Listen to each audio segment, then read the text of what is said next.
co-founder of the social news and entertainment website Reddit has been found dead. He certainly was a prodigy, although he never kind of thought of himself like that. He was totally unexcited about starting businesses and making money. There's a profound sense of loss tonight in Highland Park, Aaron Swartz' hometown, as loved ones say goodbye to one of the internet's brightest lights. Open access and computer activists are mourning his loss. An astonishing intellect. You talk to people who knew him. He was killed by the government, and MIT betrayed all of its basic principles. They wanted to make an example out of him, okay? Governments have an insatiable desire to control. He was potentially facing 35 years in prison and a $1 million fine. Raising questions of prosecutorial zeal, and I would say even misconduct. Have you looked into that particular matter and reached any conclusions? Growing up, I slowly had this process of realizing that all the things around me that people had told me were just the natural way things were, the way things always would be. They weren't natural at all. They were things that could be changed, and they were things that, more importantly, were wrong and should change. And once I realized that, there was really kind of no going back.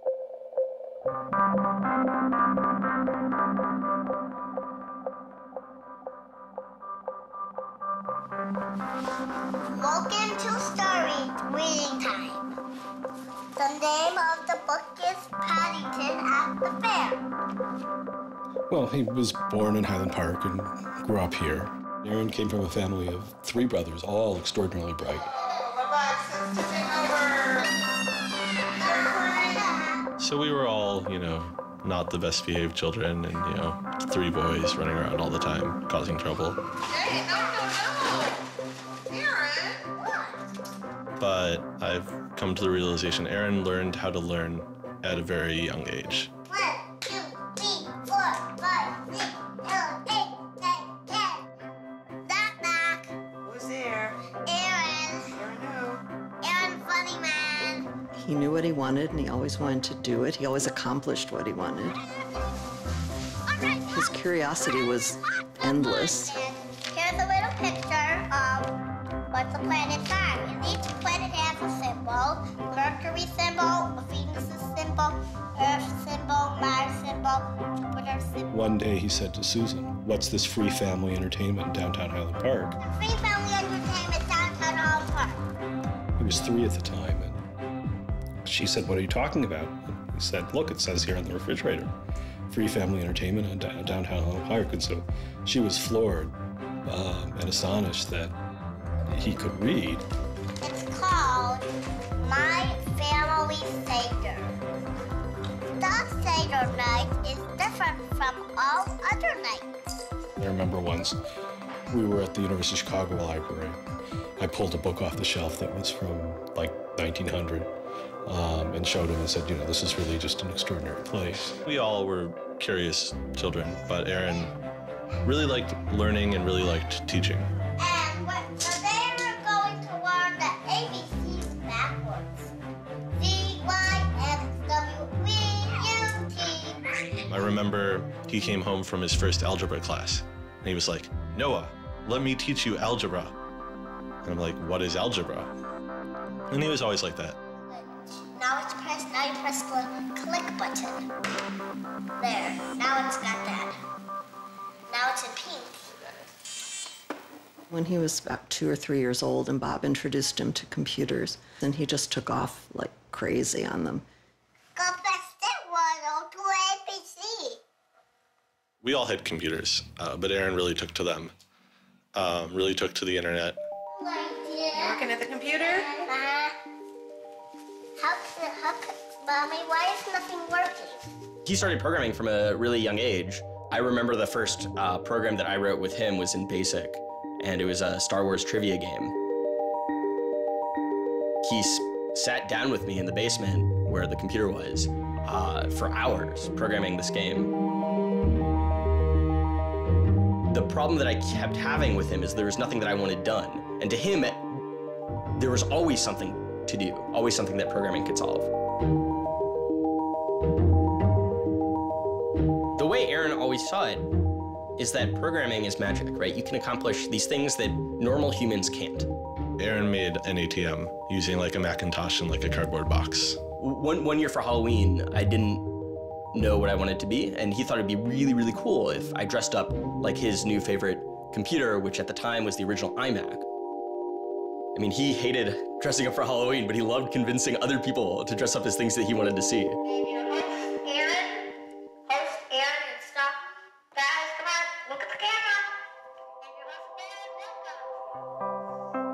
He made this website called The Info, where people can just fill in information. Like, I'm sure someone out there knows all about gold leafing. Why don't they write about that on this website? And then other people could come at a later point and read that information and edit the information if they thought it was bad. Not too dissimilar from Wikipedia, right? And this was before Wikipedia had begun, and this was developed by a 12-year-old in his room by himself, running on, you know, this tiny server using ancient technology. And one of the teachers responds like, "This is a terrible idea. You can't just like let anyone author the encyclopedia. The whole reason we have scholars is to write these books for us. How could you ever have such a terrible idea?" Me and my other brother would be like, "Oh, you know, yeah, Wikipedia is cool, but you know, we had that in our house like 5 years ago."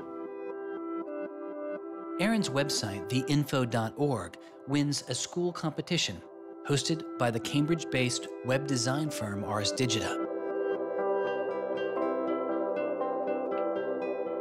We all went to Cambridge for when he won the Ars Digita Prize. And you know, we had no clue what Aaron was doing. It was obvious that the prize was really important.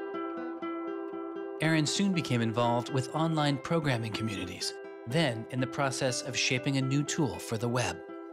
He comes up to me, it's like, "Ben, there's this really awesome thing that I'm working on. You need to hear about it." I'm like, "Yeah, what is it?" He says, "It's this thing called RSS." And he explains to me what RSS is. I'm like, why is that useful, Aaron? Like, is any site using it? Like, why would I want to use it? There was this mailing list for people who were working on RSS and XML more generally. And there was a person on it named Aaron Swartz who was combative but very smart and who had lots of good ideas. And he didn't ever come to the face-to-face meetings. And they said, you know, when are you going to come out to one of these face-to-face meetings? And he said, you know, I don't think my mom would let me. I'm 14, I just turned 14. And so their first reaction was, well, you know, this person, this colleague we've been working with all year was 13 years old while we were working with him, and he's only 14 now. And their second reaction was, Christ, we really want to meet him. You know, that's extraordinary. He was part of the committee that drafted RSS. What he was doing was to help build the plumbing for modern hypertext. And the piece that he was working on, RSS, was a tool that you can use to get summaries of things that are going on in other web pages. Most commonly, you would use this for a blog. You might have 10 or 20 people's blogs you want to read. You use their RSS feeds, these summaries of what's going on those other pages, to create a unified list of all the stuff that's going on. Aaron was really young, but he understood the technology, and he saw that it was imperfect and looked for ways to help make it better.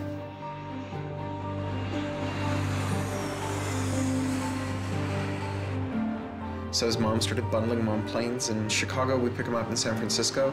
We'd introduce him to interesting people to argue with, and we'd marvel at his horrific eating habits. He only ate white food, only like, you know, steamed rice and not fried rice because that wasn't sufficiently white, and white bread and so on. And, you know, you kind of marvel at this, the quality of the debate emerging from this, what appeared to be a small boy's mouth. And you think, you know, this is a kid who's really going to go somewhere if he doesn't die of scurvy. Aaron, you're up. I think the difference is that now you can't make companies, like Doc was saying. You can't have companies that just, you know, let's sell dog food over the internet, let's sell dog food over cell phones. But there's still a lot of innovation going on. I think if you don't see the innovation, maybe your head is in the sand. He takes on this alpha nerd personality where he's sort of like, I'm smarter than you, and because I'm smarter than you, I'm better than you, and I can tell you what to do. It's an extension of like him being kind of like a twerp. So you aggregate all these computers together, and now they're solving big problems, like searching for aliens and trying to cure cancer. First met him on IRC, on Internet Relay Chat. No, he didn't just write code. He also sort of got people excited about solving problems. He was a connector. The free culture movement has had a lot of his energy. I think Aaron was trying to make the world work. He was trying to fix it. He had a very kind of strong personality that definitely ruffled feathers at times. It wasn't necessarily the case that he was always comfortable in the world and the world wasn't always comfortable with him. Aaron got into high school and was really just sick of school. He didn't like it. He didn't like any of the classes that were being taught. He didn't like the teachers. Aaron really knew how to get information. He was like, I don't need to go to this teacher to learn how to do geometry. I can just read the geometry book, and I don't need to go to the teacher to learn their version of American history. I have 3 historical compilations here. I could just read them, and I'm not interested in that. I'm interested in the web. I was very frustrated with school. I thought, the teachers didn't know what they were talking about, and they were very domineering and controlling, and that homework was kind of a sham, and it was just all the way to pin students together and force them to do busy work.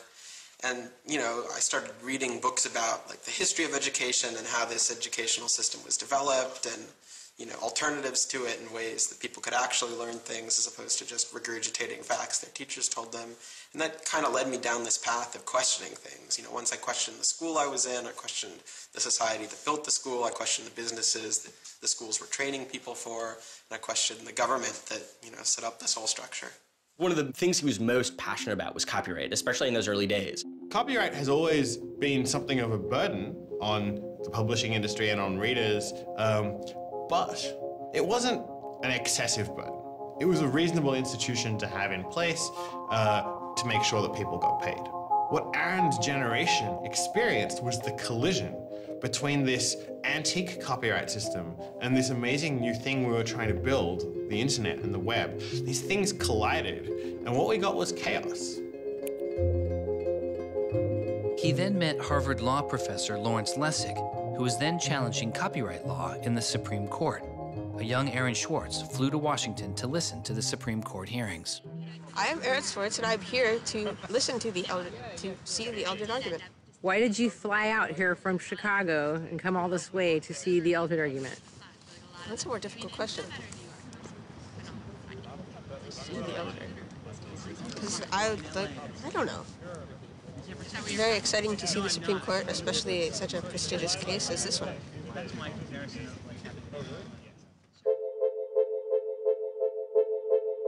Lessig was also moving forward with a new way to define copyright on the internet. It was called Creative Commons. So the simple idea of Creative Commons is to give people, creators, a simple way to mark their creativity with the freedoms they intended to carry. So if copyright is all about all rights reserved, then this is a kind of some rights reserved model. It's I want a simple way to say to you, here's what you can do with my work, even if there are other things which you need to get my permission before you could do.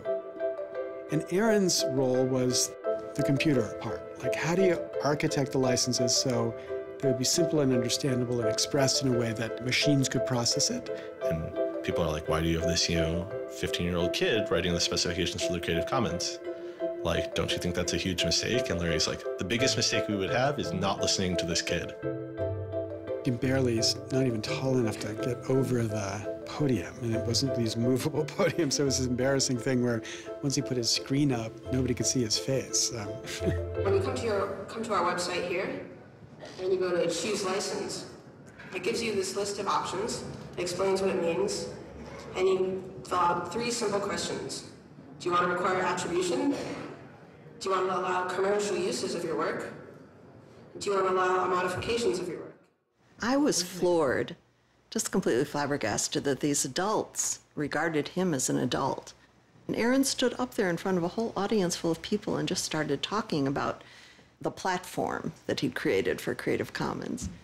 And they were all listening to him.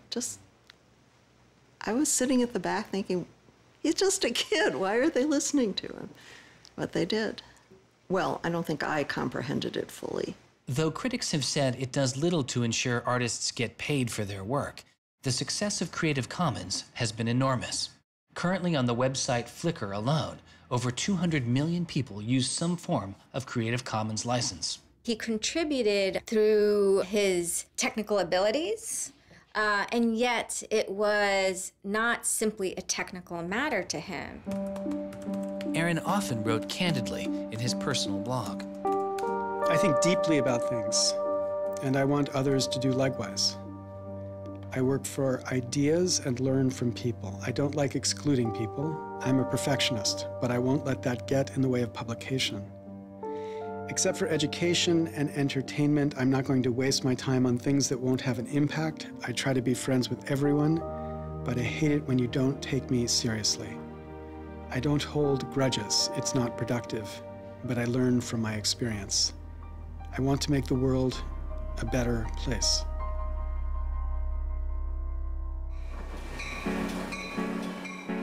In 2004, Swartz leaves Highland Park and enrolls in Stanford University.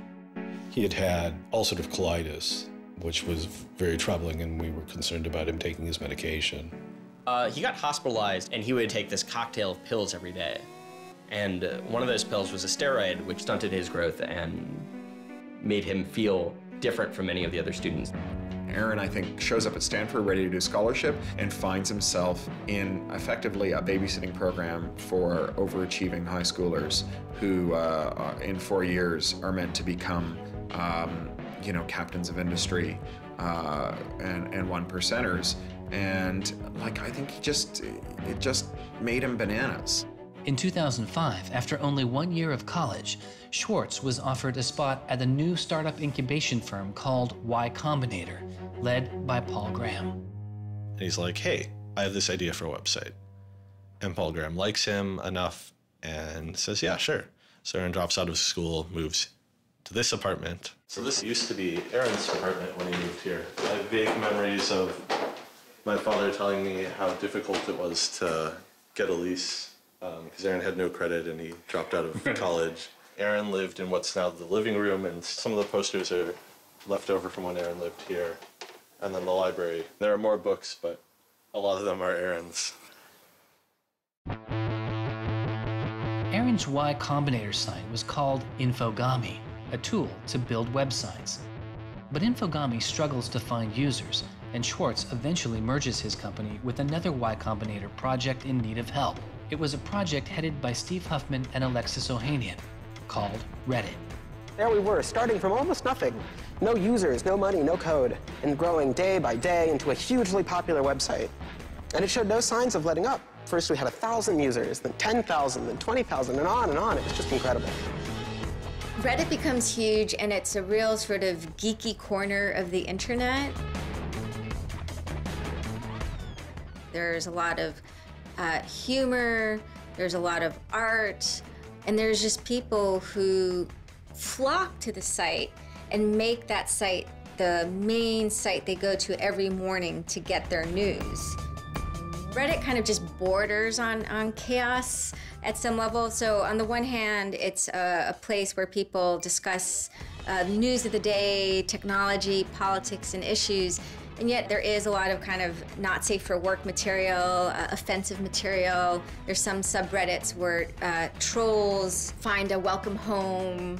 And so in that sense, Reddit has been kind of home to controversy as well. It kind of sits on that edge of chaos. Reddit catches the attention of the corporate magazine giant Condé Nast, who makes an offer to buy the company. Some large amount of money, large enough that my dad was getting bugged with questions about, like, how do I store this money? Like a lot of money. Like a lot of money.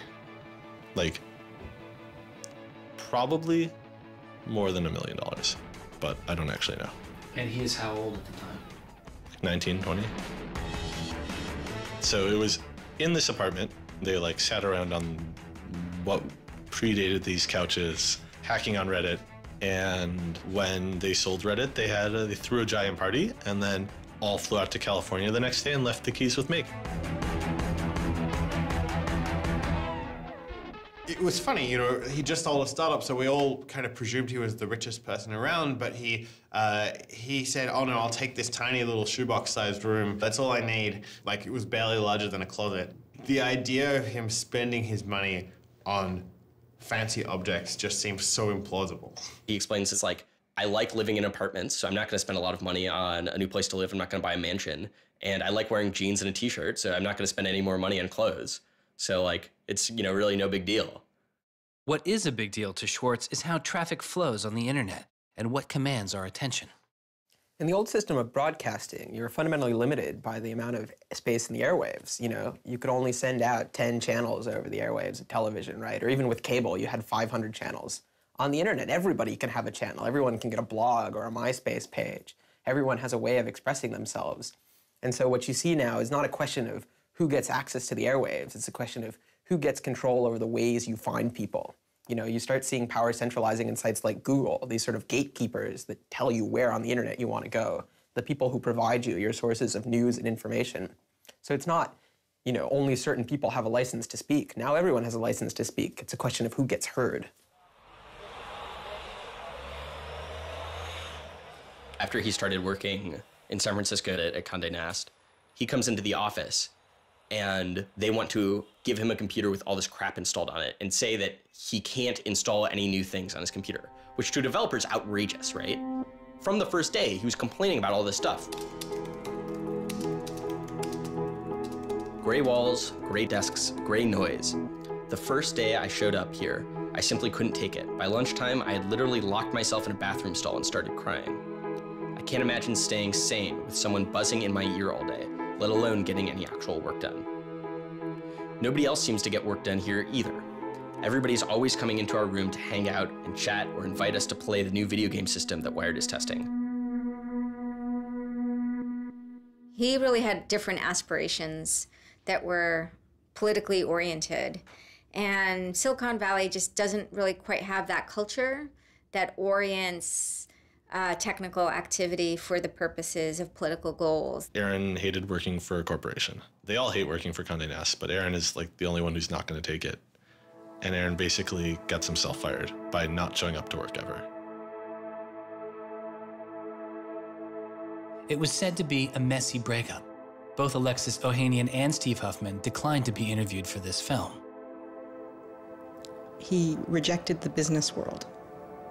One of the really important things to remember about that choice when Aaron decided to kind of leave startup culture is that he was also leaving behind the things that had made him, you know, famous and well-loved, and, you know, he was at risk of letting down fans. He got to where he was supposed to be going and had the self-awareness and the orneriness to realize that he had climbed the mountain of shit to pluck the single rose and discovered that he'd lost his sense of smell.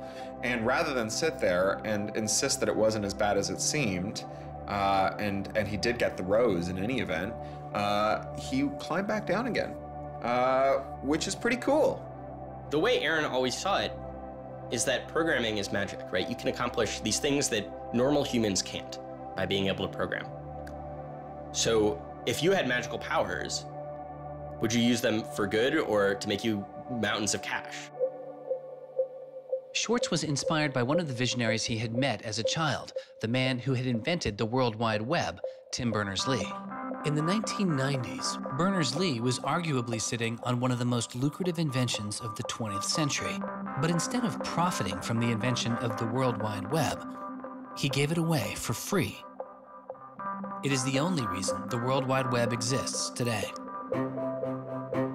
Aaron is certainly deeply influenced by Tim. Tim is certainly a very prominent early internet genius who doesn't in any sense cash out. He's not at all interested in how he's going to figure out how to make $1 billion. People would have seen, there's money to be made there. So there would have been lots of little webs instead of one big one. And one little web, and lots of little webs doesn't work because you can't follow links from one to the other. You know, you had to have the critical mass for this thing was the entire planet. So it's not going to work unless the whole planet can get on board.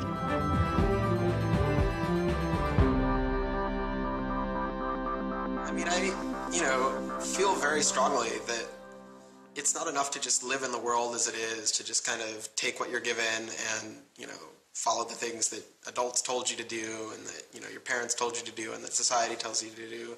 I think you should always be questioning. I take this very scientific attitude that everything you've learned is just provisional, that, you know, it's always open to recantation or refutation or questioning. And I think the same applies to society. Once I realized that there were real serious problems, fundamental problems that I could do something to address, I didn't see a way to forget that. I didn't see a way not to. We just started spending a lot of time just kind of as friends. We would just talk for hours into the night. I definitely should have understood that he was flirting with me. I think to some degree I was like, this is a terrible idea and impossible, and therefore I will pretend it is not happening. As my marriage was breaking down and I was really stuck without anywhere to go, we became roommates and brought my daughter over. We moved in and furnished a house, and it was really peaceful. Like, my life had not been peaceful for a while, and really neither had his.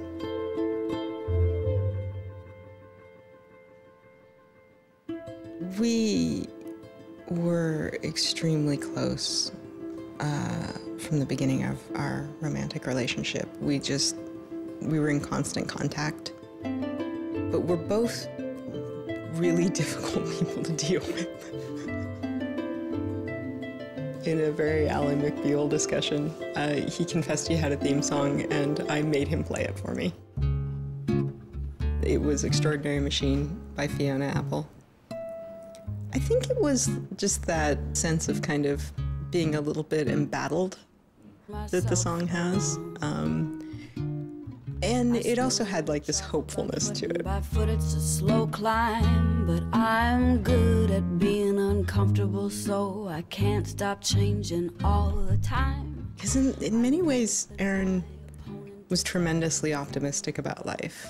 Even when he didn't feel it, he could be tremendously optimistic about life. Extraordinary machine. What are you doing?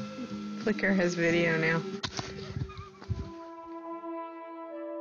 Swartz threw his energy into a string of new projects involving access to public information, including an accountability website called watchdog.net and a project called the Open Library. So the Open Library project is a website that you can visit at openlibrary.org. And the idea is to be a huge wiki, an editable website with one page per book. So for every book ever published, we want to have a web page about it that combines all the information from publishers, from booksellers, from libraries, from readers onto one site, and then gives you links where you can buy it, you can borrow it, or you can browse it.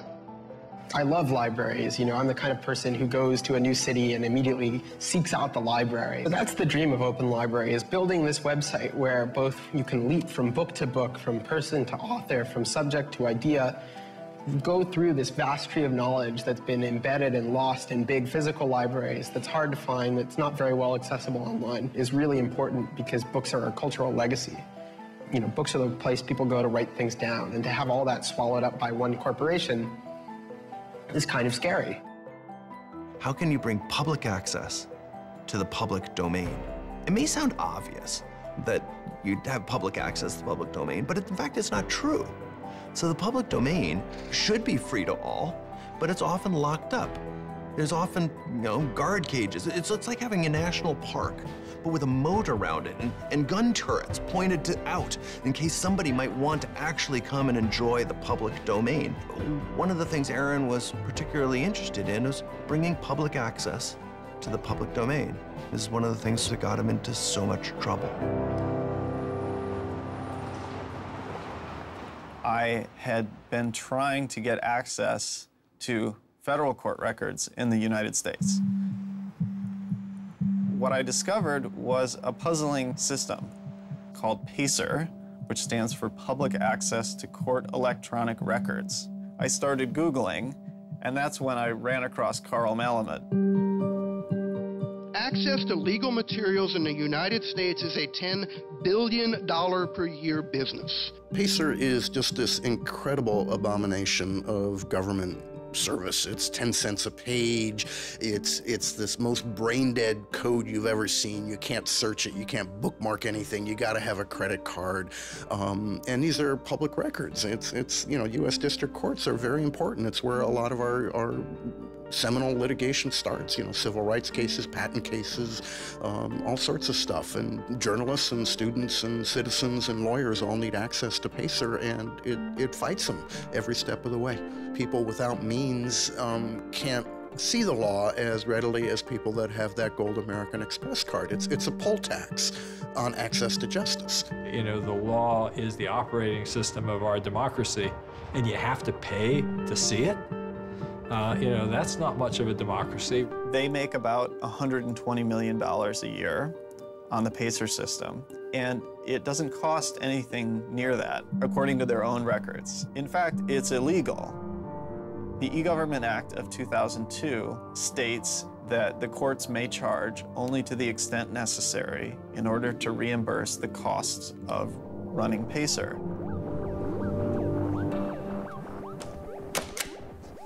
As the founder of public.resource.org, Malamud wanted to protest the PACER charges. He started a program called the PACER Recycling Project, where people could upload PACER documents they had already paid for to a free database so others could use them. The PACER people were getting a lot of flack from Congress and others about public access. And so they put together this system. In 17 libraries across the country, there was free PACER access. You know, that's one library every 22,000 square miles, I believe. So it wasn't like really convenient. I encouraged volunteers to join the so-called thumb drive corps and download docs from the public access libraries, upload them to the PACER recycling site. People take a thumb drive into one of these libraries and they download a bunch of documents and they send them to me. And nothing, I mean, it was just a joke. In fact, when you clicked on thumb drive core, there was a Wizard of Oz, you know, the Munchkins singing, so a little video clip came up. We represent the lollipop, yeah. But of course, I get this phone call from Steve Schultz and Aaron saying, gee, we'd like to join the thumb drive corps. Around that time, I ran into Aaron at a conference. This is something that really has to be a collaboration between a lot of different people. So I approached him and I said, hey, I'm thinking about an intervention on the PACER problem. Schultz had already developed a program that could automatically download PACER documents from the trial libraries. Swartz wanted to take a look. So I showed him the code. And I didn't know what would come next, but as it turns out, over the course of the next few hours at that conference, he was off sitting in a corner, improving my code, recruiting a friend of his that lived near one of these libraries to go into the library and to begin to test his improved code, at which point the folks at the courts realized something's not going quite according to plan. And data started to come in and come in and come in, and soon there were 760 gigabytes of PACER docs, about 20 million pages. Using information retrieved from the trial libraries, Swartz was conducting massive, automated parallel downloading of the PACER system. He was able to acquire nearly 2.7 million federal court documents, almost 20 million pages of text. Now, I'll grant you that 20 million pages had perhaps exceeded the expectations of the people running the pilot access project, but surprising a bureaucrat isn't illegal. Aaron and Carl decided to go talk to the New York Times about what happened. They also caught the attention of the FBI, who began to stake out Schwartz's parents' house in Illinois. But I get a tweet from his mother saying, call me. It's like, oh my God, what the hell's going on here? And so I finally got a hold of Aaron, and you know, Aaron's mother was like, oh my God, FBI, FBI, FBI. An FBI agent drives down our home's driveway trying to see if Aaron is like in his room. And I remember being home that day and wondering why this car was driving down our driveway and just driving back out. I was like, that's weird. Like 5 years later, I read this FBI file and I'm like, oh my goodness. That was the FBI agent in my driveway. He was terrified. He was totally terrified.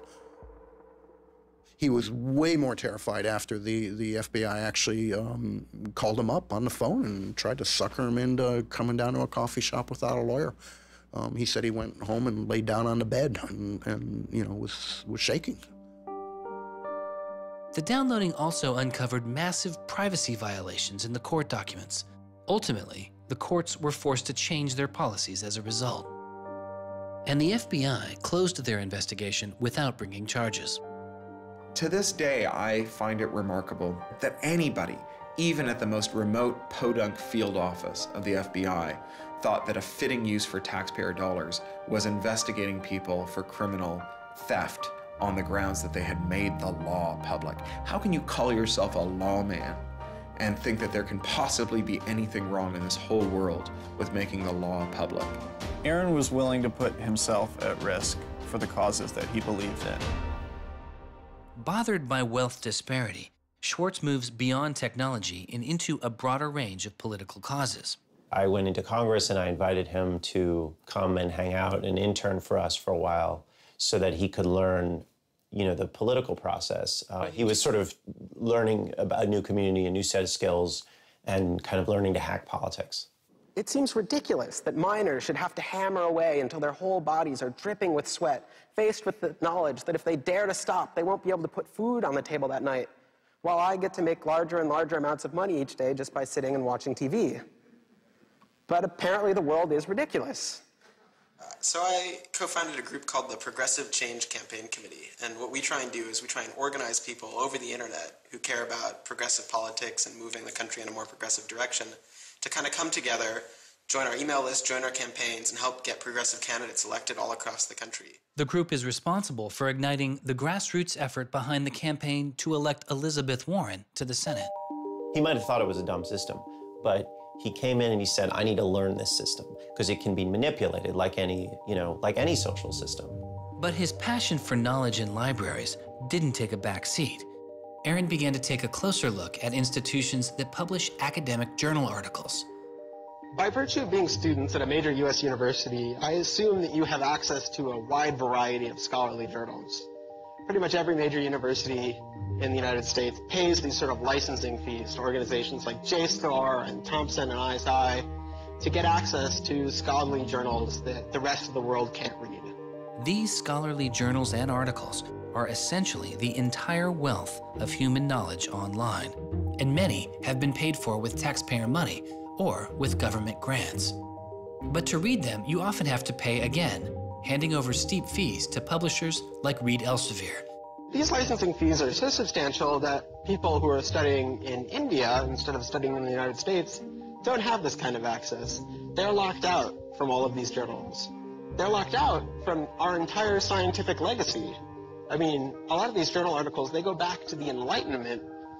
Every time someone has written down a scientific paper, it's been scanned and digitized and put in these collections. That is a legacy that has been brought to us by the history of people doing interesting work, the history of scientists. It's a legacy that should belong to us as a commons, as a people, but instead it's been locked up and put online by a handful of for-profit corporations who then try and get the maximum profit they can out of it. So a researcher paid by the university or the people publishes a paper, and in the very, very last step of that process, after all the work is done, after all the original research is done, the thinking, the lab work, the analysis, after everything is done at that last stage, then the researcher has to hand over his or her copyright to this multi-billion-dollar company. And it's sick. It's an entire economy built on volunteer labor. And then the publishers sit at the very top and scrape off the cream. Talk about a scam. One publisher in Britain made a profit of $3 billion last year. I mean, what a racket. JSTOR is just a very, very small player in that story, but for some reason, JSTOR is the player that Aaron decided to confront. He'd gone to some conference around open access and open publishing, and I don't know who the person from JSTOR was, but I think at some point Aaron asked the question, like, how much would it cost to open up JSTOR in perpetuity? And they gave some, I think it was $200 million, something that Aaron thought was totally ridiculous. Working on a fellowship at Harvard, he knew users on MIT's famously open and fast network NextDoor had authorized access to the riches of JSTOR. Swartz saw an opportunity. You have a key to those gates. And with a little bit of shell script magic, you can get those journal articles. On September 24th, 2010, Swartz registered a newly purchased Acer laptop on the MIT network under the name Gary Host. The client name was registered as Ghost Laptop. he doesn't hack JSTOR in the traditional sense of hacking. The JSTOR database was organized, so it was completely trivial to figure out how you could download all the articles in JSTOR, because it was basically numbered. It was basically, / number article 444,024, then 25, then 26. He wrote a Python script called keepgrabbing.py, which was like keep grabbing one article after another. The next day, Ghost Laptop begins grabbing articles, but soon, the computer's IP address is blocked. For Swartz, it's barely a bump in the road. He quickly reassigns his computer's IP address and keeps downloading.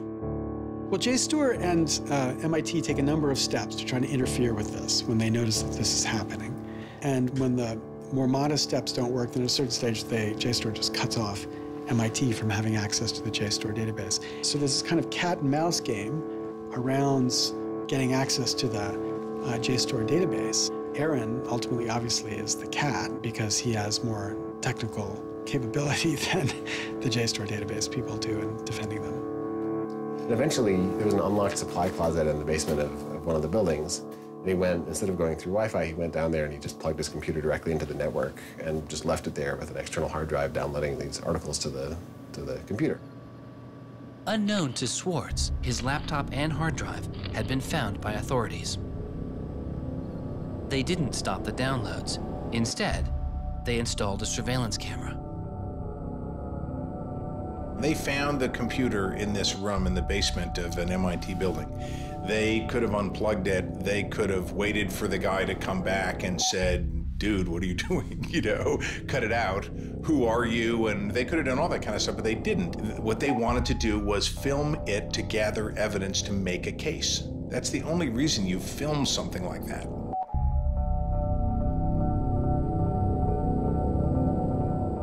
At first, the only person caught on the glitchy surveillance camera was using the closet as a place to store bottles and cans.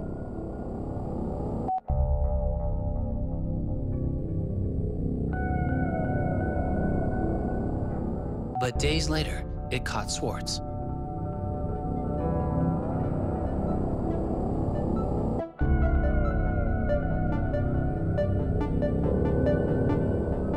Swartz is replacing a hard drive. He takes it out of his backpack, leans out of frame for about 5 minutes, and then leaves.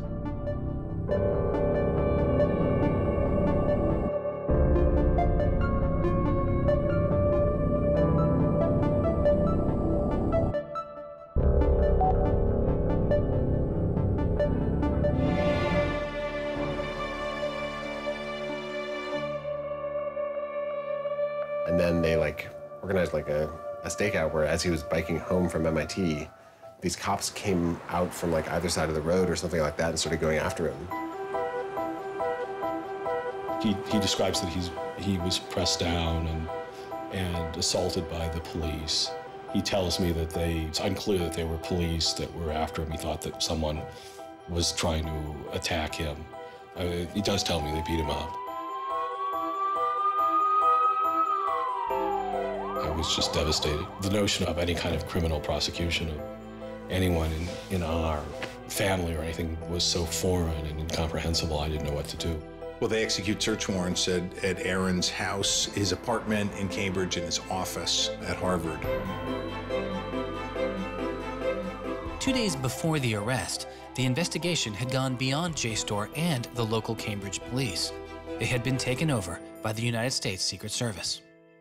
The Secret Service began investigating computer and credit card fraud in 1984, but 6 weeks after the attack on 9/11, their role expanded. President Bush used the Patriot Act to establish a network of what they called electronic crimes task forces.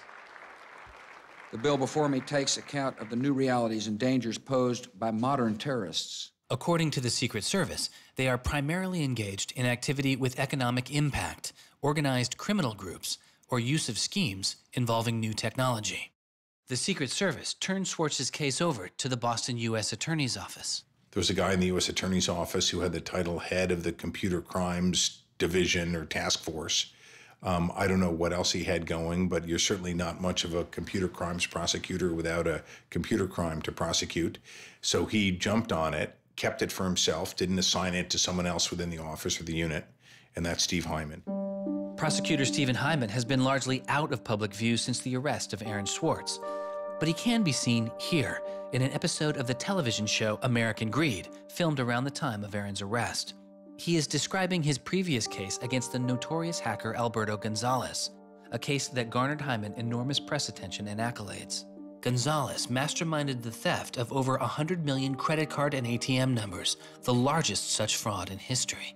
Here, Hyman, describing Gonzalez, gives his view on the hacker mindset. These guys are driven by a lot of the same things that we're driven by. They have an ego, they like challenge, and of course they like money and everything you can get from money. One of the suspects implicated in the Gonzalez case was a young hacker named Jonathan James. Believing Gonzalez's crimes would be pinned on him, James committed suicide during the investigation. In an early press release describing the government's position in the case of Aaron Swartz, Hyman's boss, U.S. Attorney for the District of Massachusetts Carmen Ortiz, said this: "Stealing is stealing, whether you use a computer command or a crowbar, and whether you take documents, data, or dollars." It's not true. It's obviously not true. I'm not saying it's harmless, and I'm not saying that we shouldn't criminalize stealing of information, but you've got to be much more subtle in trying to figure out exactly which kinds of harms are harmful here. So the thing about a crowbar is every time I break into a place with a crowbar, I do damage. There's no doubt about it. But when Aaron writes a script that says download, download, download 100 times in a second, there's no obvious damage to anybody. If he does that for the purpose of gathering an archive to do academic research on it, there is never any damage to anybody. He wasn't stealing, he wasn't selling what he got or giving it away. He was making a point, as far as I could tell. The arrest took its toll on Swartz. He just wouldn't talk about it. And he's like very stressed. If you thought like the FBI was like going to come to your doorstep any day, anytime you went down the hall, even to do your laundry, and they would break into your apartment because you left the door unlocked, like, I'd be pretty stressed. And it was clear. And so Aaron was always sort of like in like a dour mood.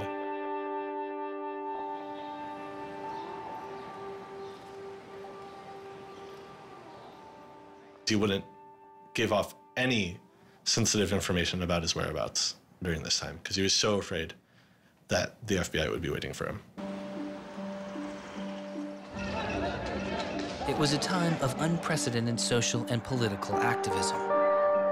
Time magazine would later name as their 2011 Person of the Year, the protester. There was a kind of hotbed of hacker activity going on. WikiLeaks had released a trove of diplomatic cables. Manning had been under arrest at the time. It was unknown whether he was the source of the leak. Anonymous, which is a kind of protest ensemble that has a lot of hackers in its ranks, were going on various sprees of sorts. If you compare that to what he did, his stuff should have been left behind for MIT and JSTOR to deal with in a kind of private, professional manner. It should have never gotten the attention of the criminal system. It just didn't belong there.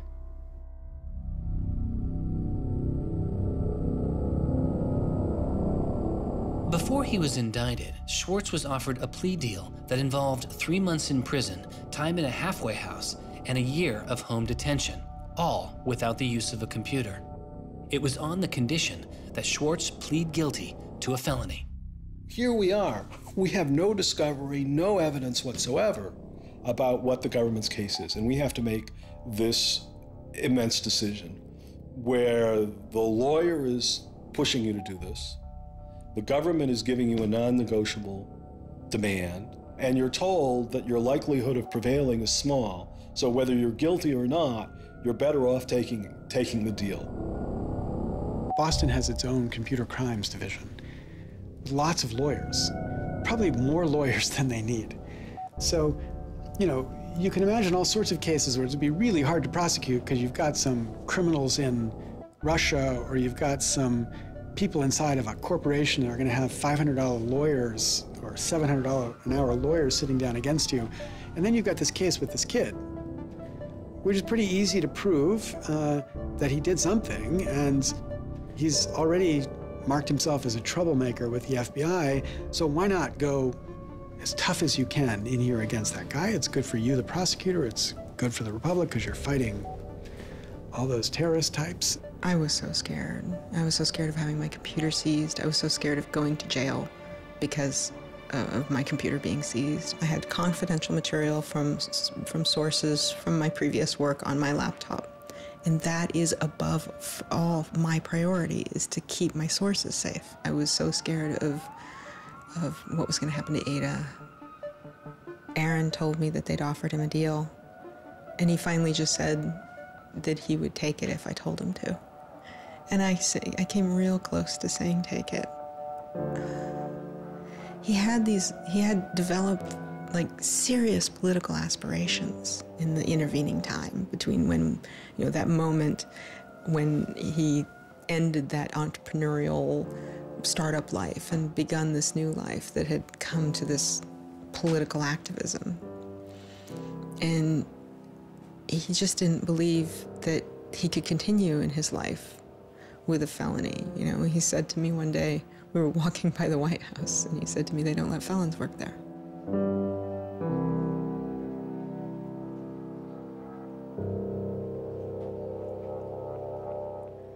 And he really wanted that to be his life.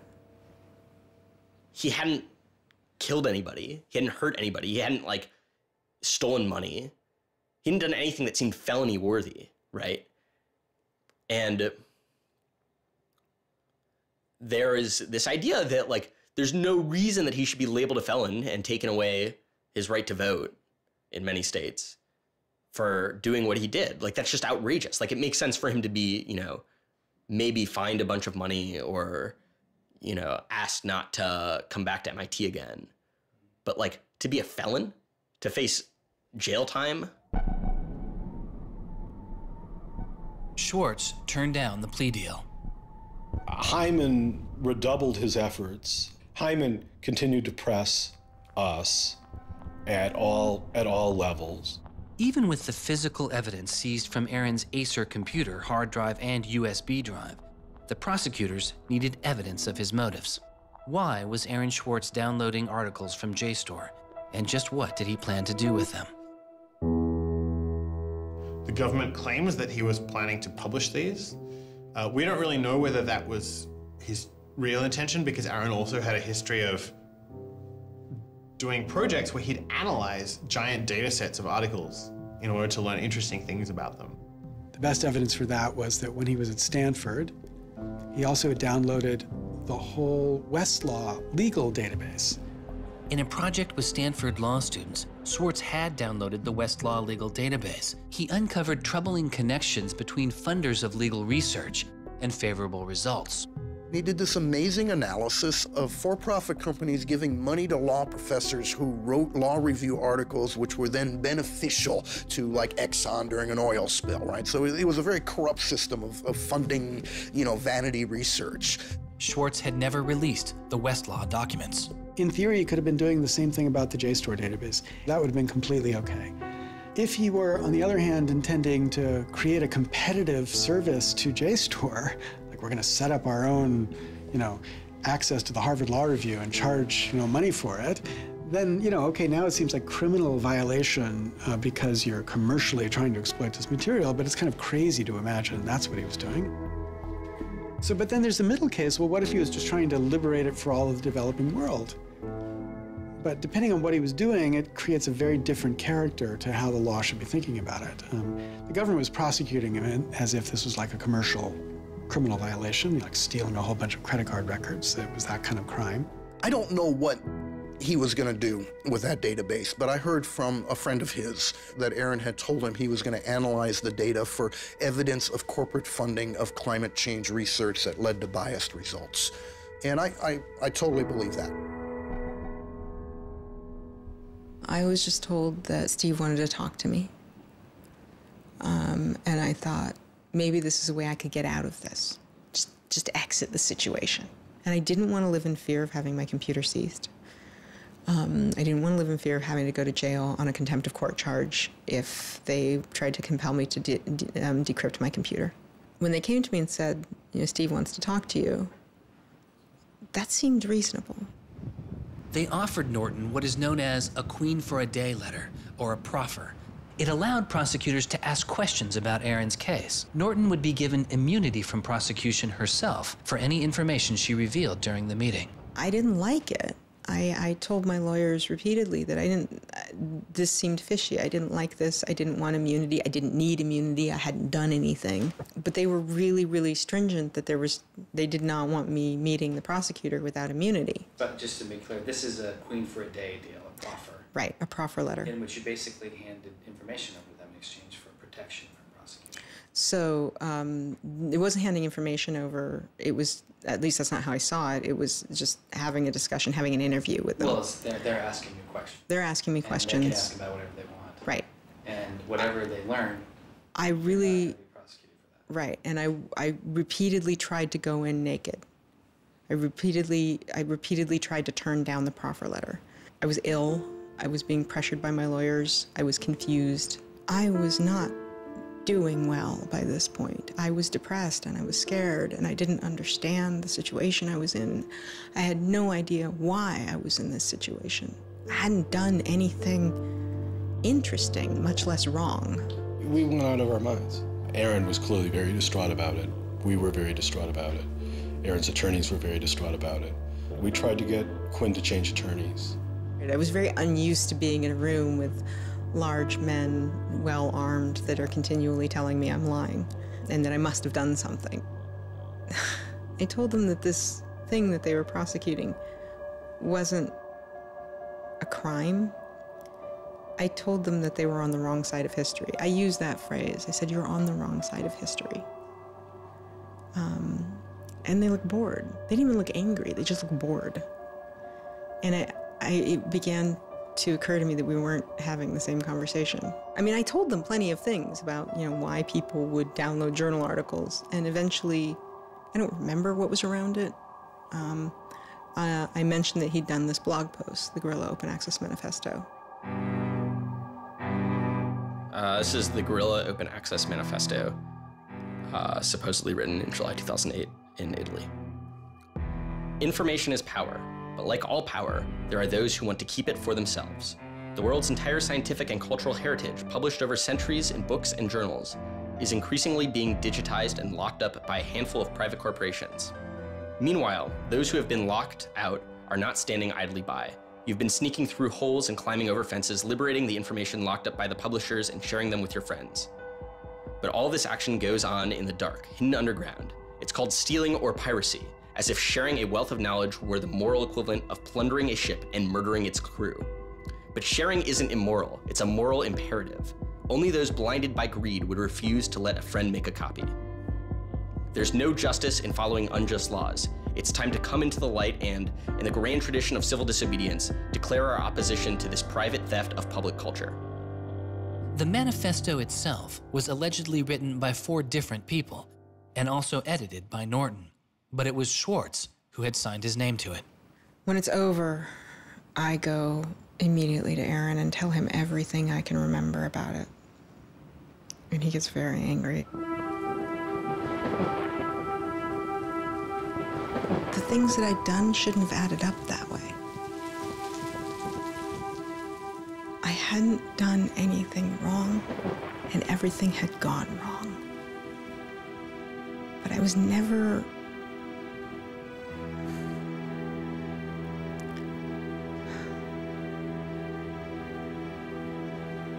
I'm still angry.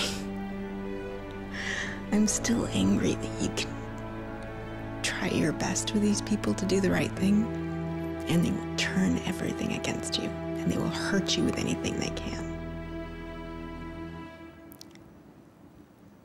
And in that moment, I regret that I said what I did.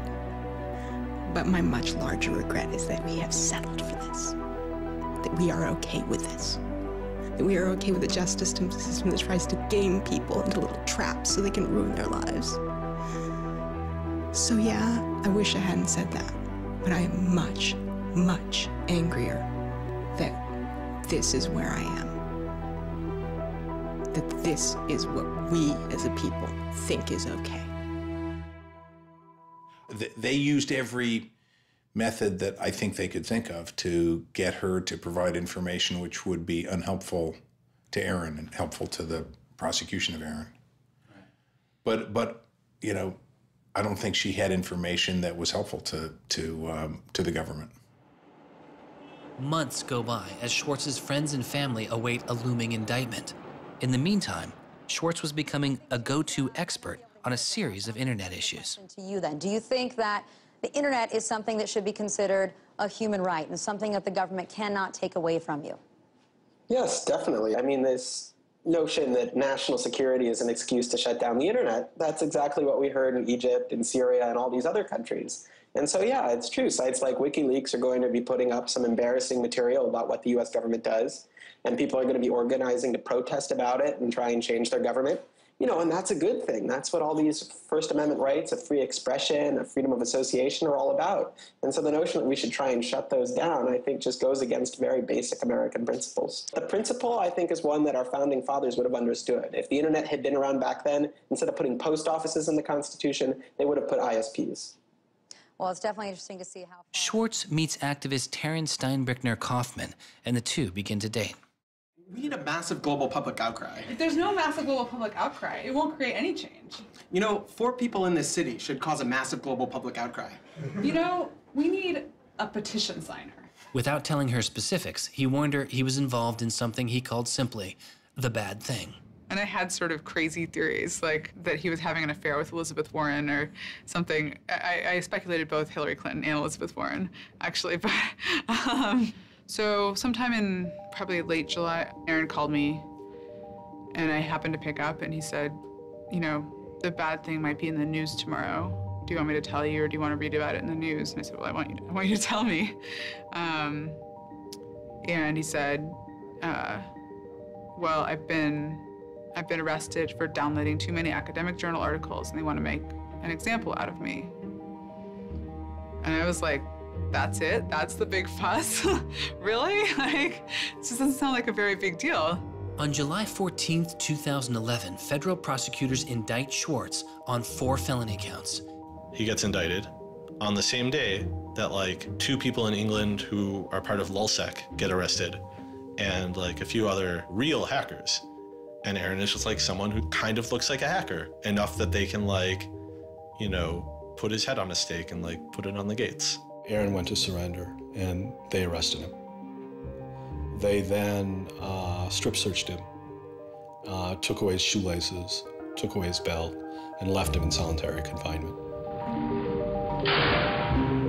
The District of Massachusetts United States Attorney's Office released a statement saying Swartz faces up to 35 years in prison, to be followed by 3 years of supervised release, restitution, forfeiture, and a fine of up to $1 million. He is released on $100,000 bail. The same day, the primary victim in the case, JSTOR, formally drops all charges against Swartz and declines to pursue the case. JSTOR, they weren't our friends, they weren't helpful or friendly to us, but they also were just kind of like, we're not part of this. JSTOR and their parent company, Ithaca, also sidestepped requests to talk with this film. But at the time, they released a statement saying it was the government's decision whether to prosecute, not JSTOR's. And so it's our belief that with that, the case will be over.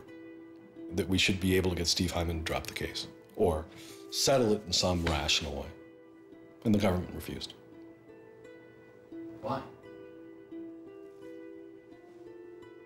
Well, because I think they wanted to make an example out of Aaron. And they said they wanted to, the reason why they wouldn't move on requiring a felony conviction and jail time was that they wanted to use this case as a case of for deterrence. They told us that. They told you that? Yes. This was going to be an example? Yes. He was going to be an example? Yes. Steve Hyman said that. Deterring who? Like, there's other people out there running around logging onto JSTOR and downloading the articles to make a political statement. I mean, who are they deterring? It would be easier to understand the Obama administration's posture of supposedly being for deterrence if this was an administration that, for instance, prosecuted arguably the biggest economic crime that this country has seen in the last 100 years, the crimes that were committed that led to the financial crisis on Wall Street. When you start deploying the non-controversial idea of deterrence only selectively, you stop making a dispassionate analysis of lawbreaking, and you started deciding to deploy law enforcement resources specifically on the basis of political ideology. And that's not just undemocratic, it's supposed to be un-American. Prosecutor Stephen Hyman later reportedly told MIT's outside counsel that the straw that broke the camel's back was a press release sent out by an organization Swartz founded called Demand Progress. According to the MIT account, Hyman reacted to the short statement of support, calling it a wild internet campaign and a foolish move that moved the case from a human one-on-one level to an institutional level. That was a poisonous combination. A prosecutor who didn't want to lose face, who had a political career in the offing maybe, and didn't want to have this come back and haunt them. You spent how many tax dollars arresting someone for taking too many books out of the library and they got your ass handed to you in court? No way. I then moved to try to put pressure on MIT in various ways to get them to go to the government and request the government to stop the prosecution. What is MIT's reaction to that? There doesn't seem to be any reaction from MIT at that point.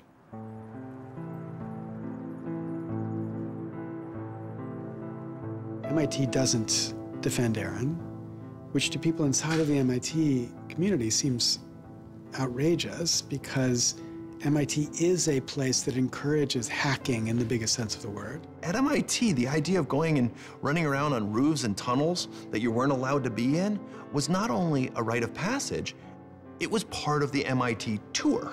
And lockpicking was a winter course at MIT.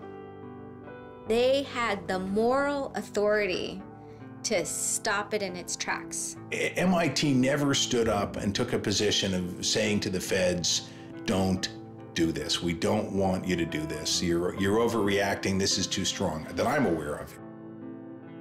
They acted kind of like any corporation would. They helped the government. They didn't help us unless they felt they had to, and they never tried to stop it.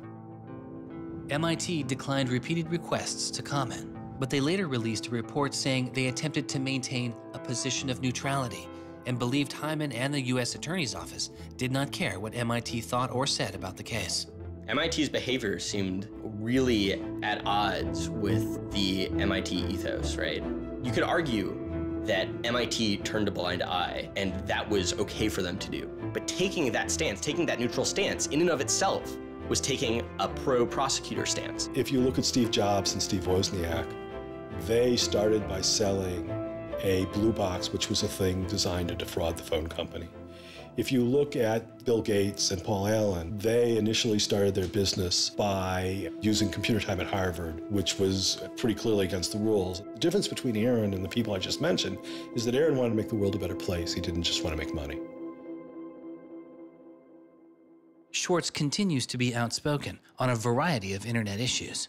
You know, the reason the internet works is because of the competitive marketplace of ideas. And what we need to be focusing on is getting more information about our government, more accessibility, more discussion, more debate. But instead, it seems like what Congress is focused on is shutting things down. Aaron thought he could change the world just by explaining the world very clearly to people. Flame can literally control your computer and make it spy on you. Welcome, Aaron. Good to have you back on the show here. You know, just like spies used to in olden days put microphones and tap what people were saying, now they're using computers to do the same things. Schwartz's political activity continues, his attention turning to a bill moving through Congress designed to curb online piracy. It was called SOPA. Activists like Peter Eckersley saw it as an enormous overreach, threatening the technical integrity of the internet itself. And one of the first things I did was to call Aaron. I said, can we do a big online campaign against this? This isn't a bill about copyright. It's not? No, he said. It's a bill about the freedom to connect. now I was listening. And he thought about it for a while and then said yes. And he went and founded Demand Progress. Demand Progress is an online activism organization. We've got around 1.5 million members now, but started in the fall of 2010. Aaron was one of the most prominent people in a community of people who helped lead organizing around social justice issues at the federal level in this country. SOPA was the bill that was intended to curtail online piracy of music and movies, but what it did was basically take a sledgehammer to a problem that needed a scalpel. If passed, the law would allow a company to cut off finances to entire websites without due process, or even to force Google to exclude their links. All they needed was a single claim of copyright infringement. It pitted the titans of traditional media against a new and now far more sophisticated remix culture.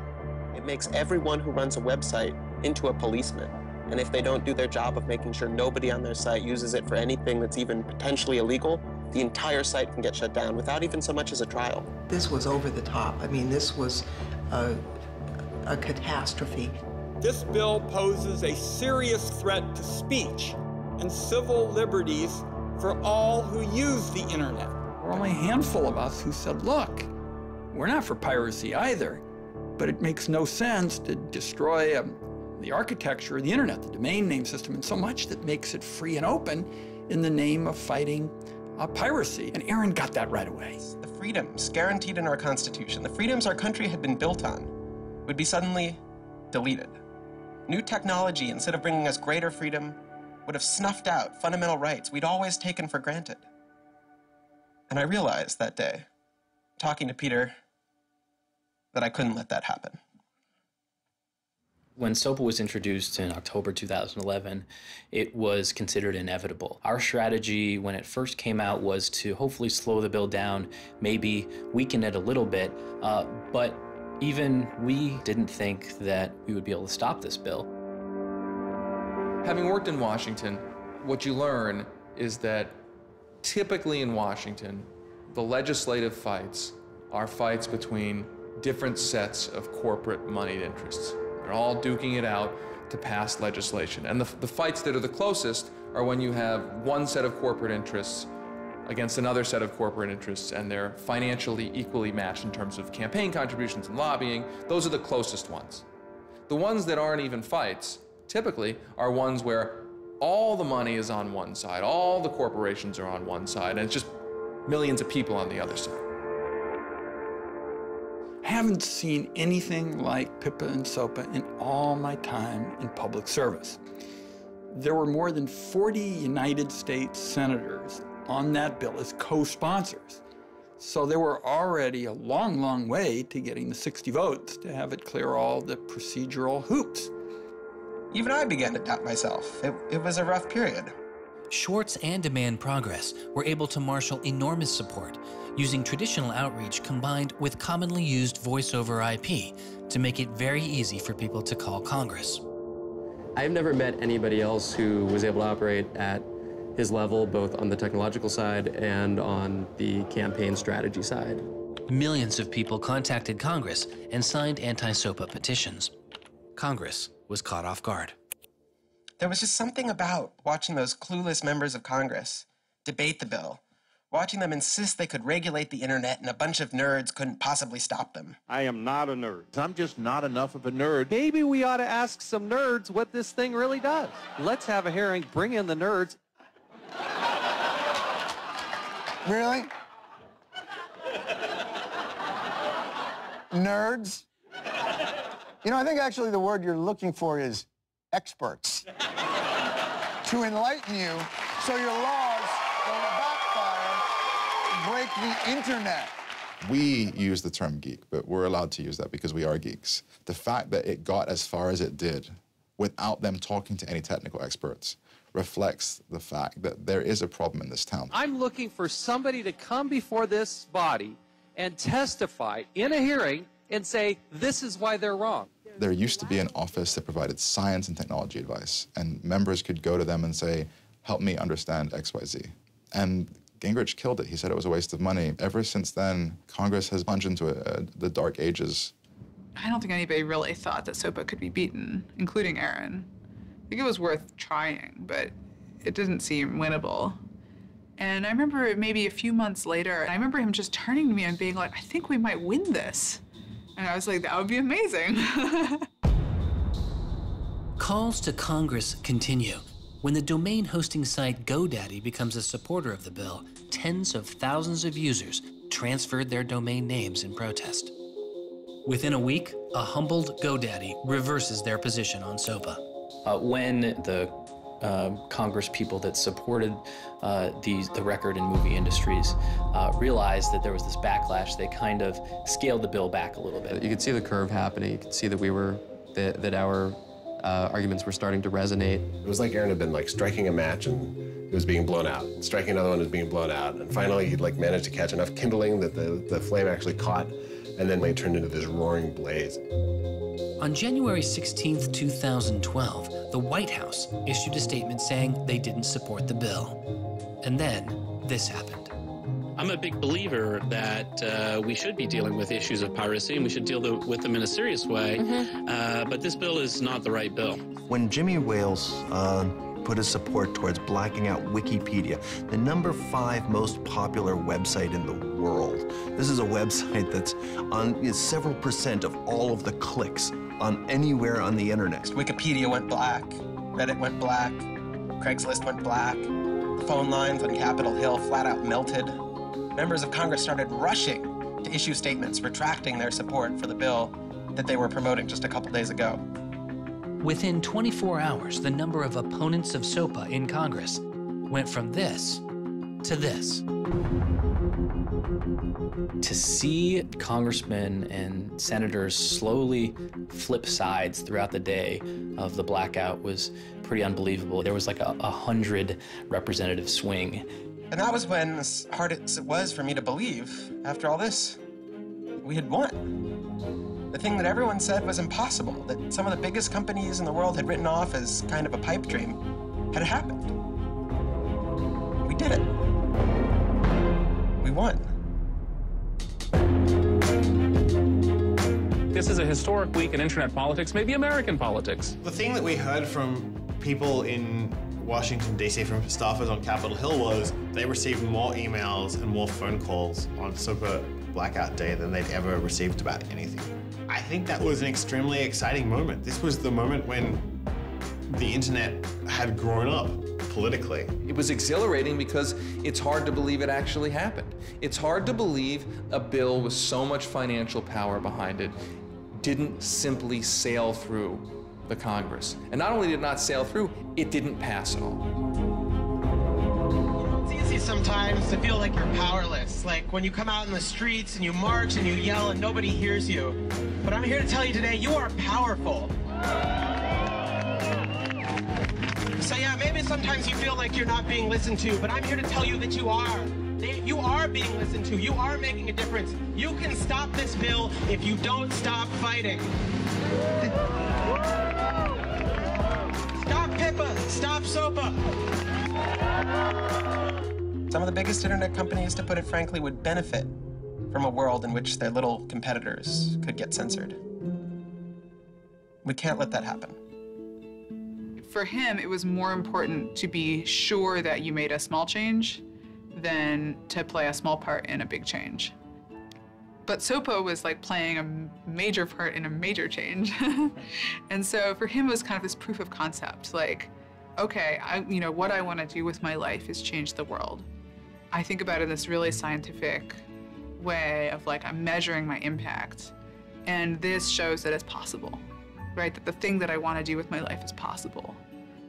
I have proved that I can do it, that I, Aaron Swartz, can change the world. For a guy who never really thought he had done much, which was Aaron, it was one of the few moments where you could really see that he felt like he had done something good. Feeling like here is his maybe one and only victory lap.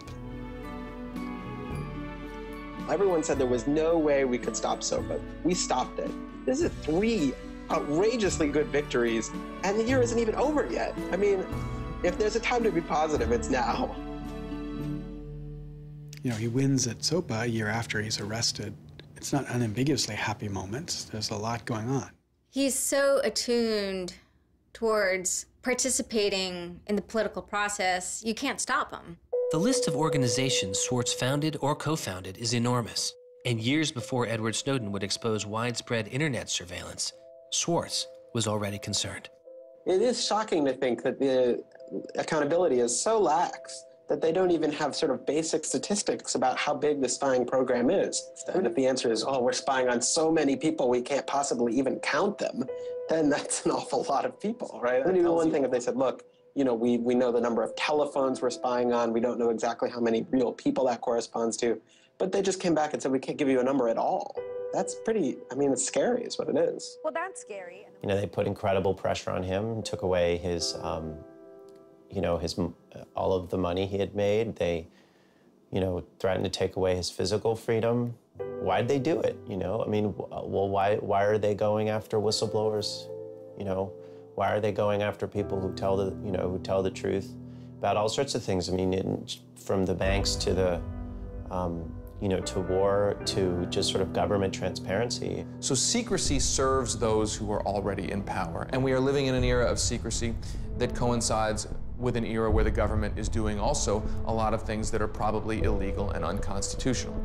So those two things are not coincidences. It's very clear that this technology has been developed not for small countries overseas, but right here for use in the United States by the U.S. government. The problem with the spying program is it's this sort of long, slow expansion, you know, going back to the Nixon administration, right? Obviously, it became big after 9/11 under George W. Bush, and Obama has continued to expand it, and the problems have slowly grown worse and worse. But there's never been this moment you can point to say, okay, we need to galvanize opposition today because today is when it matters.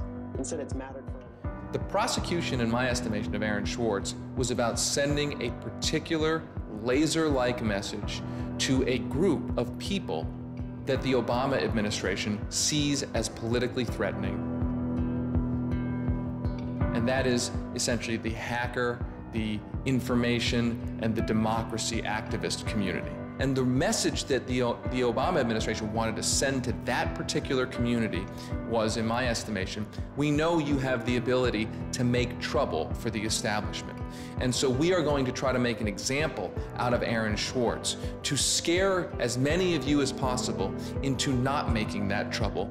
And the government said, oh, the legal opinions we're using to legalize the spying program are also classified. So we can't even tell you which laws we're using to spy on you. You know, every time they can say, oh, this is another instance of cyber war, the cyber criminals are attacking us again, we're all in danger, we're all under threat. They use those as excuses to push through more and more dangerous laws. Great.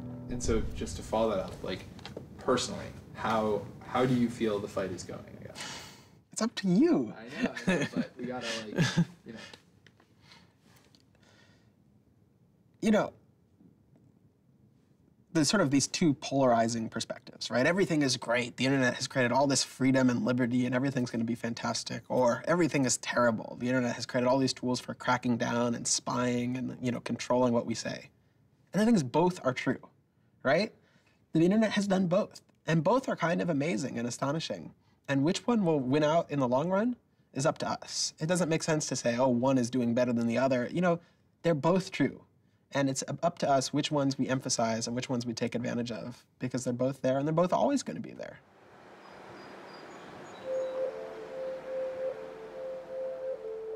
On September 12, 2012, federal prosecutors filed a superseding indictment against Swartz, adding additional counts of wire fraud, unauthorized access to a computer, and computer fraud. Now, instead of 4 felony counts, Swartz was facing 13. The prosecution's leverage had dramatically increased, as did Swartz's potential jail time and fines. They filed a separate indictment to add more charges, and they had a theory about why this conduct constituted a number of federal crimes, and that a very significant sentence could attach to it under the law. That theory, and much of the prosecution's case against Swartz, involved a law created originally in 1986. It is called the Computer Fraud and Abuse Act. The Computer Fraud and Abuse Act was inspired by the movie War Games with Matthew Broderick, which is a great movie. I have you now. In this movie, a kid gets the ability through the magic of computer networks to like launch a nuclear attack. You know, that's not actually possible, and it certainly wasn't possible in the 80s, but apparently this movie scared Congress enough to pass the original Computer Fraud and Abuse Act. This is a law that's just behind the times. For example, that penalizes terms of service kinds of arrangements. You can have something like eHarmony or Match.com, and somebody sort of inflates their own personal characteristics, and all of a sudden, depending on the jurisdiction and the prosecutors, they could be in a whole host of troubles. We all know what terms of use are. Most people don't read them, but not abiding by their terms could mean you are committing a felony. The website terms of service often say things like, be nice to each other, or don't do anything that's improper. The idea that the criminal law has anything to say about these kinds of violations, I think strikes most people as crazy. The examples get even more crazy. Until it was changed in March of 2013, the terms of use on the website of Hearst's 17 magazine said you had to be 18 in order to read it. I would say that the way the CFAA has been interpreted by the Justice Department, we are probably all breaking the law. Vague and prone to misuse, the CFAA has become a one-size-fits-all hammer for a wide range of computer-related disputes. Though not the only factor in his case, 11 of the 13 charges against Swartz involved the Computer Fraud and Abuse Act. The question why hangs over much of the story of Aaron Swartz. Just what was motivating the government, and what would their case have been? The Department of Justice declined requests for answers, but Professor Oren Kerr is a former prosecutor who has studied the case. So I think I come about this case from a different direction than other people on a number of reasons. I was a federal prosecutor at the Justice Department for 3 years before I started teaching. The government came forward with an indictment based on what crimes they thought were committed, just as a purely lawyers matter, looking at the precedents, looking at the statute, looking at the history, looking at the cases that are out there so far. I think it was a fair indictment based on that. You can debate whether they should have charged this case. There's just a lot of disagreement. Some people are on the open access side, some people are not. I think the government took Swartz's guerrilla open access manifesto very seriously. And I think they saw him as somebody who was committed as a moral imperative to breaking the law to overcome a law that Swartz saw as unjust. And in a democracy, if you think a law is unjust, there are ways of changing that law. There's going to Congress, as Swartz did so masterfully with SOPA. Or you can violate that law in a way to try to nullify that law. And I think what was driving the prosecution was the sense that Swartz was committed not just to breaking the law, but to really making sure that law was nullified, that everyone would have access to the database in a way that you couldn't put the toothpaste back into the tube. It would be done, and Swartz's side would win. There's a big disagreement in society as to whether that is an unjust law, and ultimately that's a decision for the American people to make, working through Congress. And then the second problem is, I think, we're still trying to figure out what's the line between less serious offenses and more serious offenses. We're now entering this different environment of computers and computer misuse, and we don't yet have a really strong sense of exactly what these lines are. So we're just working that out. This is a poor use of prosecutorial discretion. The hammer that the Justice Department has to scare people with it just gets bigger and bigger and bigger. And so most people just, you can't roll the dice with your life like that. Should we tap somebody's phone? Should we film them? Should we turn somebody and get them to testify against these other people? That's how federal agents and prosecutors think. They build cases, they make cases. Swartz was caught in the gears of a brutal criminal justice system that could not turn back, a machine that has made America the country with the highest rate of incarceration in the world. We have in this country allowed ourselves to be captured by the politics of fear and anger, and anything we're afraid of, like the future of the internet and access, and anything we're angry about instinctively creates a criminal justice intervention. And we've used jail, prison, and punishment to resolve a whole host of problems that historically were never seen as criminal justice problems. The impulse to threaten, indict, prosecute, which is part of what has created this debate and controversy over online access and information on the internet, is very consistent with what we've seen in other areas. The one difference is that the people who are usually targeted and victimized by these kinds of criminal and carceral responses are typically poor and minority. Swartz's isolation from friends and family increased. He had basically stopped working on anything else, and the case was, in fact, like taking over sort of his whole life. One of Aaron's lawyers apparently told the prosecutors that he was emotionally vulnerable and that was something that they really needed to keep in mind so that they knew that. It was weighing on him very heavily. He did not like having his actions and his movements restricted in any way. And the threat of jail, which they pounded him with a lot, was terrifying to him. Completely exhausted his financial resources, and it cost us a lot of money also, and he raised a substantial amount of money. So it was, it was in the millions of dollars. The legal defense Yes, was in millions. yes.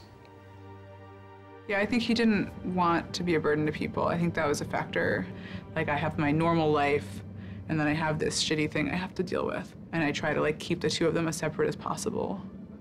But they were just beginning to blur together, and everything was becoming shitty. Swartz faced a tough choice that was only getting tougher. Do you admit guilt and move on with your life, or do you fight a broken system? With his legal case, the answer was simple. He rejects the final plea deal, and a trial date is set. Aaron was resolute that he didn't want to knuckle under and accept something that he didn't believe was fair, but I also think he was scared.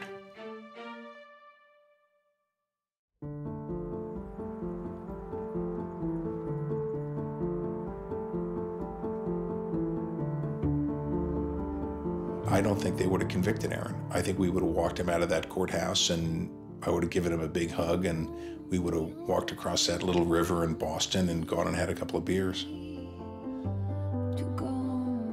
I really thought that we were right. I thought that we were going to win the case. I thought that we could win the case.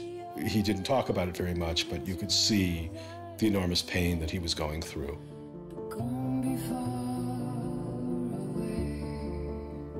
No time in his childhood did Aaron have any severe mood swings or like depressive episodes or anything that I would ascribe to severe depression.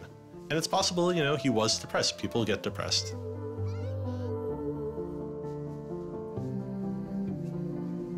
Very early in our relationship, like 3 or 4 weeks in or something, I remember him saying to me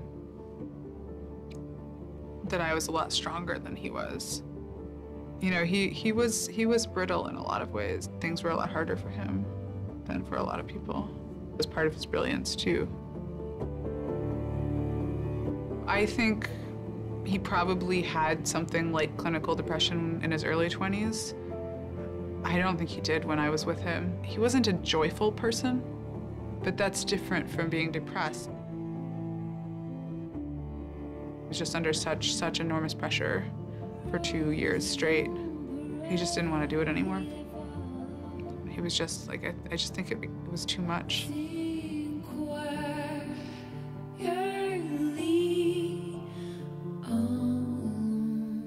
I got a phone call late at night. I could tell something was wrong, and then I called and I realized what had happened. A co-founder of the social news and entertainment website Reddit has been found dead. Police say 26-year-old Aaron Swartz killed himself yesterday in his Brooklyn apartment. I just thought, we've lost one of the most creative minds of our generation. It was like the whole world fell apart at that moment.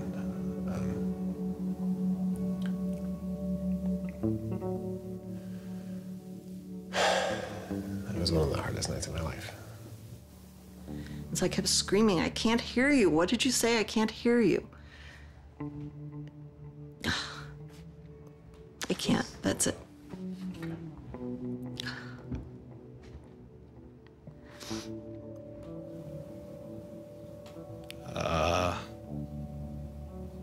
like, yeah, none of it made any sense. And really still doesn't. I was so frustrated and angry.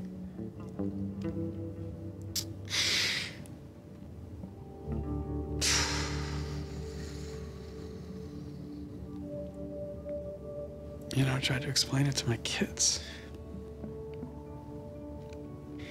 My 3-year-old told me that the doctors would fix him.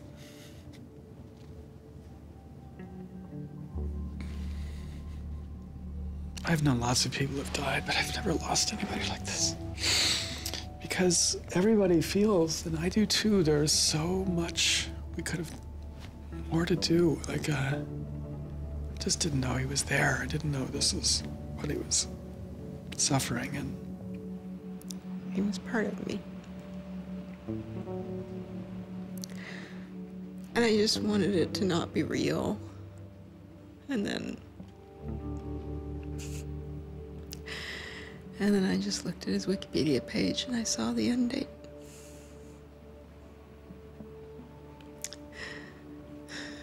To 2013.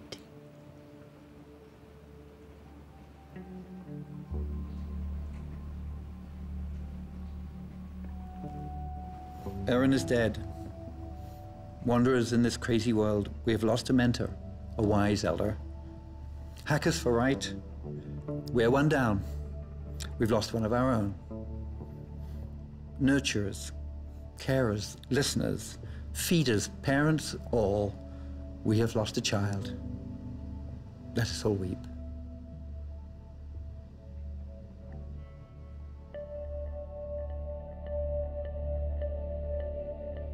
my first thought was, well, what if nobody even notices? You know, because it wasn't clear to me how salient he was. I had never seen anything quite like the outpouring I saw. The net just lit up. I mean, everyone was trying to explain it in their own way, but I've never seen people grieve on Twitter before. People were visibly grieving online. He was the internet's own boy, and the old world killed him. We are standing in the middle of a time when great injustice is not touched. The architects of the financial meltdown have dinner with the president regularly. In the middle of that time, the idea that this was what the government had to prosecute just seems absurd if it weren't tragic. The question is, can we do something, given what's happened, to make the world a better place? And how can we further that legacy? That's the only question one can ask. All over the world, there were starting to be hackathons and gatherings. Aaron Swartz has, in some sense, brought the best out of us in trying to say, how do we fix this? He was, in my humble opinion, one of the true extraordinary revolutionaries that this country has produced.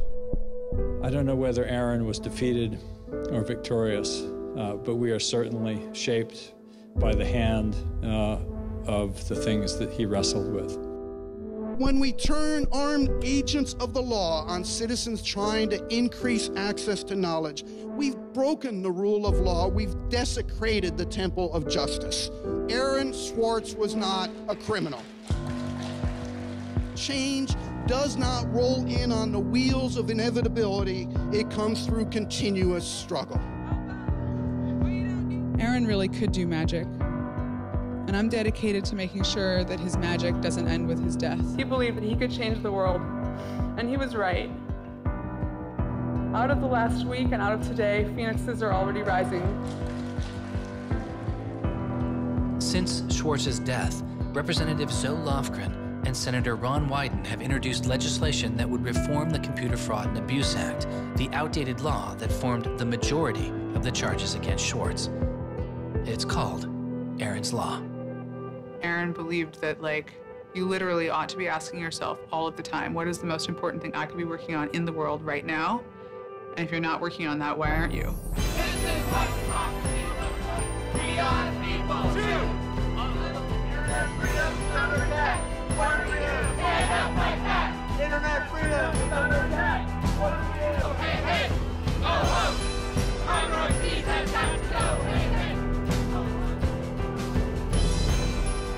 I wish we could change the past, but we cannot. But we can change the future, and we must. We must do so for Aaron. We must do so for ourselves.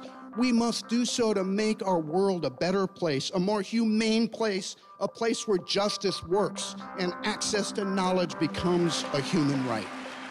So there was a kid back in February from Baltimore, 14 years old, who had access to JSTOR. And he'd been spelunking through JSTOR after reading something. And he figured out a way to do early tests for pancreatic cancer. And pancreatic cancer kills the shit out of you because we detect it way too late. By the time we detect it, it's already too late to do anything about it. He sent emails off to the entire oncology department at Johns Hopkins, you know, hundreds of them. And every 14-year-old kid, yeah, and most of them ignored it, right? But one of them like sent him an email back and said, this is not an entirely stupid idea, why don't you come on over? And this kid worked evenings and weekends with this researcher. And in February, I heard him on the news, just a couple of weeks after Aaron died, when Aaron was in the news a lot. Sorry. And he said the reason he was on the news is because they'd done it. They were shipping an early test for pancreatic cancer that was going to save lives. And he said, this is why what Aaron did was so important. Because you never know, right? This truth of the universe is not only something that policymakers use to figure out, you know, what the speed limit should be. It's where the thing that's going to keep, you know, your kid from dying of pancreatic cancer comes from. And without access, the person who might come up with the thing that's got your number on it may never find that answer. He slept so well, he didn't fall out of bed once, not even when he dreamed he was back on the spacecraft. Very good, Aaron. Very good. Yay, Aaron. Okay. Now it's song time.